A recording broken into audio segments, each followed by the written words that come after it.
آئیے ایک ایسے سچ سے شروعات کرتے ہیں جسے ہم اکثر بھول جاتے ہیں۔ اب ذہن کو جسم سے اور انسان کو اس کے احساسات سے الگ نہیں کر سکتے۔ صدیوں سے ہم نے ذہنی صحت کو ایک ثانوی چیز سمجھا ہے، ایک ایسی پوشیدہ ضرورت جس پر ہم صرف تب توجہ دیتے ہیں جب وہ پوری طرح تباہ ہو جاتی ہے۔ ہم اپنے جسمانی زخموں کا علاج تو فوراً کرتے ہیں، ٹوٹی ہوئی ہڈی پر پلسٹر چڑھاتے ہیں اور بخار ہو تو ڈاکٹر کے پاس بھاگتے ہیں، لیکن جب شدید ذہنی دباؤ، صدمے یا اندرونی بے چینی کی وجہ سے ذہن تھک جاتا ہے تو ہم خود سے کہتے ہیں کہ بس ہمت کرو، یہ سب ٹھیک ہو جائے گا۔ آج کے دور میں ہم سب ڈیجیٹل دنیا کے ذریعے ایک دوسرے سے جڑے تو ہیں، لیکن اندر سے اتنے ہی اکیلے اور تنہا ہو چکے ہیں۔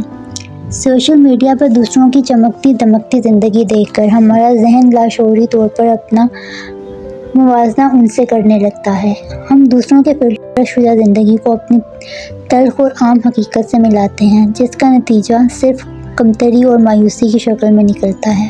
انسان کے لیے ذہنی سکون کوئی عیاشی نہیں بلکہ ایک بنیادی حیاتیاتی ضرورت ہے۔ ہمارے معاشرے میں سب سے بڑا مسئلہ ذہنی امراض سے جڑی شرمندگی اور بدنامی ہے۔ جب کوئی انسان اندر سے ٹوٹ رہا ہوتا ہے تو یہ خوف اسے خاموش کر دیتا ہے کہ لوگ اسے پاگل یا کمزور کہیں گے۔ ڈپریشن صرف ایک دن کی اداسی کا نام نہیں ہے، یہ ایک ایسا بھاری بوجھ ہے جو زندگی کا تمام رنگ اور جینے کی چاہت چھین لیتا ہے۔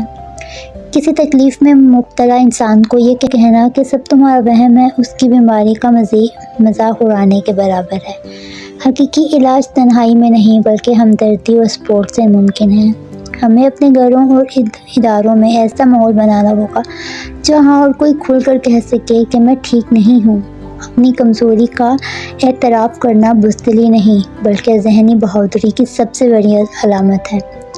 خود کی دیکھ بھال کا مطلب مہنگی چیزیں خریدنا نہیں بلکہ اپنے دماغ کو منفی سوچوں سے بچانا اور سکون کے چند لمحے نکالنا ہے۔ اگر آپ ابھی کسی اندھیرے میں ہیں اور کوئی بھاری بوجھ اٹھائے ہوئے ہیں تو میری بات غور سے سنیں۔ آپ کا درد سچا ہے لیکن یہ مستقل نہیں ہے۔